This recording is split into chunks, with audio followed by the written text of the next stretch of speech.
In this video, we will be discussing how to find a residual and how to create a residual plot. The definition of a residual, just so that you can kind of wrap your head around what we're going to be doing, is a quantity that is remaining, so left over, when something is subtracted or taken away. Basically, it's how far off something is when you're evaluating a difference. You will be expected to apply your knowledge in class, so pause and replay as needed as we continue through the rest of the video. Some important notes to write down at the top of your classwork where it says important notes written from the video. One thing to note is that residual plots are not scatter plots. They both will end up looking exactly the same, but they will tell you completely different things. So they will both look like a graph of points that are scattered across the graph, but a scatter plot tells you something about the data. It tells you whether or not there is a strong or weak correlation or relationship. It also allows you to find a line of best fit for that graph. So it allows you to try and model a linear function after the data you've collected. That's what we've discussed so far this week. Residual plots, however, tell you whether your line of best fit is a good model or how accurate it is for your line of best fit or for your data. So basically, a residual plot is almost like a check to see whether or not you picked a great line of best fit for your data.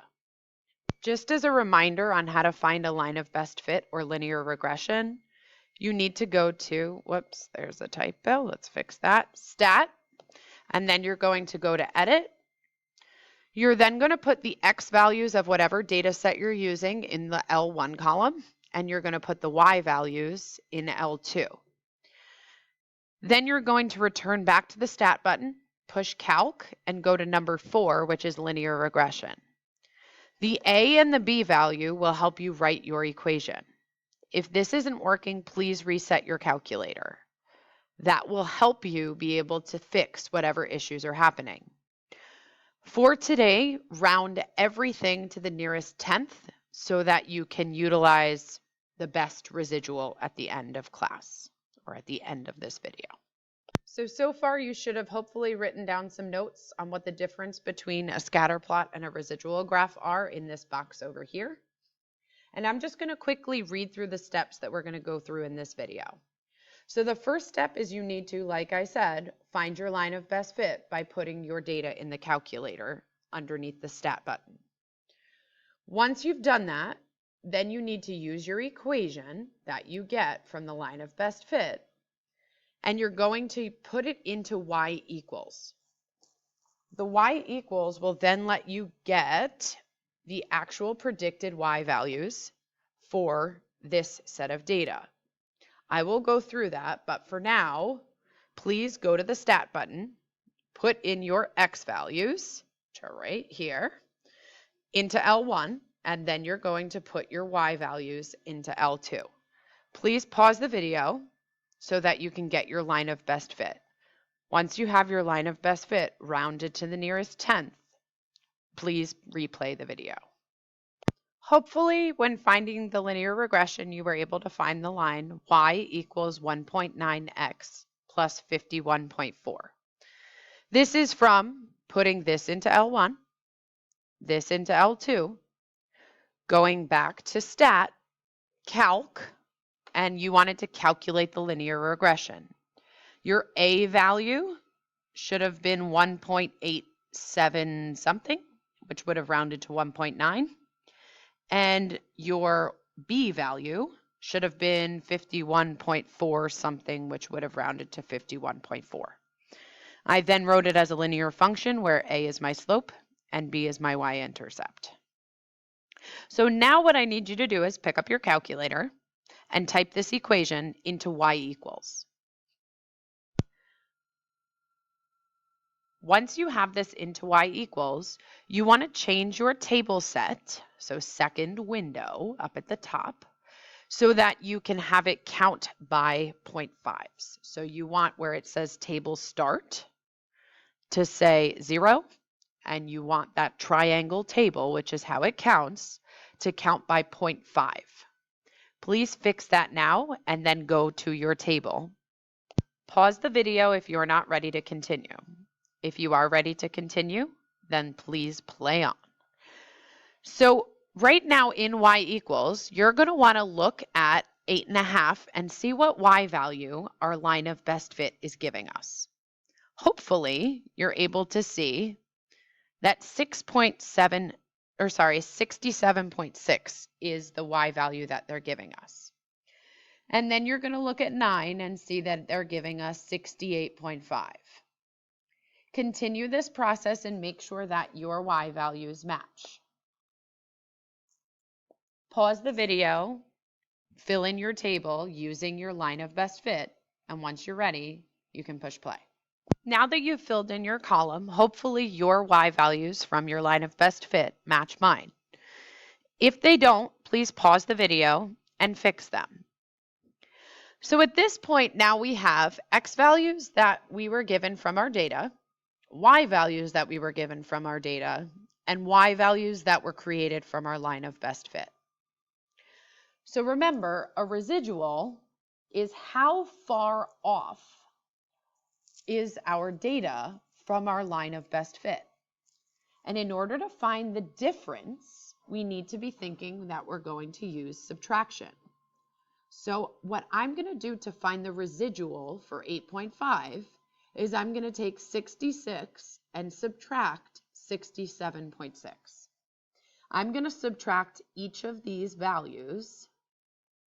Please use your calculator. It's very easy to make a calculation error to get my residuals, which then I will fill in this last column here.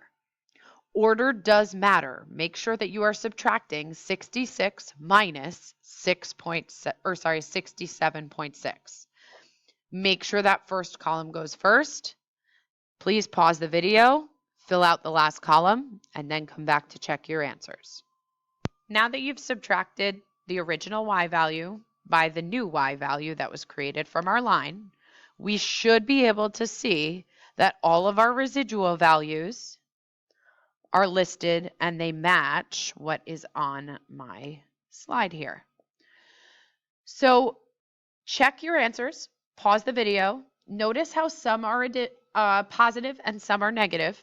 You don't want to have signs that are incorrect. So 66 minus 67.6 is going to give us a negative 1.6. So signs do matter. Make sure to check your answer, pause the video, and come back when you're ready. So now that we figured out our residuals, we are going to create a residual graph. So we've completed steps 1 through 3. We found our line of best fit. We filled out that third column using our line of best fit. We subtracted those two values of our y's so that we could get the residuals. And now we're ready to graph. The first column represents the x value, and the last column is our residual, which is the y values that we're going to graph. So notice how here I'm going to graph the point 8.5, negative 1.6. So when I graph that, I'm going to make sure that I go over here and I count over, if I'm looking at this graph, 1, 2, 3, 4, 5, 6, 7, 8.5. And I'm going to go down 1 and a little more than a half. You will have to estimate, so it's okay to estimate and kind of be a little bit off, but it should be pretty accurate. Your next point that you'll graph is 9, 0. So I'm going to go, this was 8.5, so this is 9, and I'm going to be on that x-axis. Continue this process to create a residual graph. It will probably look similar to a scatter plot, so please make sure to graph all points and then push play when you're ready to check your graph. So here's my residual graph. Notice how it looks very similar to a scatter plot. But remember, the whole point of this graph is to figure out whether our line of best fit is accurate or not really the best measure of figuring out a relationship for our data. So now I'm going to teach you how to read this graph. So we've created a residual graph. but we need to know how to tell whether or not our model was good or bad. So looking at this graph, all I've done is kind of zoom into that graph on your paper, and we're going to fill out the big idea down at the bottom of your classwork. So really, the big idea here is, if it is a good fit, so it's a good model, or your residual shows that your line of best fit is good, it should be scattered all over and above and below the x-axis. We basically want it to look like all of the points were kind of taken into account when we found the line of best fit. If all of the points end up forming a pattern, then it means we should have found a better line that would have taken into account all of the points. So it probably seems backwards to you. Scattered now, which is the opposite of a scatter plot, is a good thing. It means your line of best fit was a good model. That's the big idea that you need to know. So if it's a good fit, your points should be scattered for a residual graph. If it was a bad fit, then it's going to end up showing a pattern that will look like a function that we talked about this year. So, for example, if it's a bad fit, it might end up looking like a line. If all the dots form a line, then they're probably not showing that our line of best fit is a good fit for this data. Another example could be if it ends up looking like an absolute value. If it ends up looking like there is a pattern like a function, so an absolute value graph, then it is not a good fit. Remember, in order for it to be a good fit, your points should be scattered around so that there is no pattern. Although this seems backwards, this is how a residual graph works. If you need time to write your notes, pause the video at this point, and then we will continue to one more checkpoint question. So just to make sure that we know how to read one of these residual graphs, I've given you 3 graphs. Which of the following residual plots indicates a good fit for a linear model? Basically, that your line of best fit was a good model. Pause the video, think to yourself whether you think it's A, B, or C, and then push play to see the answer. Hopefully we're ready to go over this question. Remember, it's opposite of what we think. These two look like parabolas or quadratics. That's a pattern, which means that it's not going to show that our line of best fit is a good model. A good model has to be where points are scattered across the x-axis. Notice how some are above, some are below, and there is no pattern in the way the dots appear on the graph. In this video, we discussed how to find a residual, which is the difference between the actual data y values and the line of best fit y values, and how to create a residual plot. We also talked about what that means or how to read a residual plot once it's created. You will be expected to apply this knowledge in class, so if you need to pause or replay as the video comes to an end, please make sure you do that.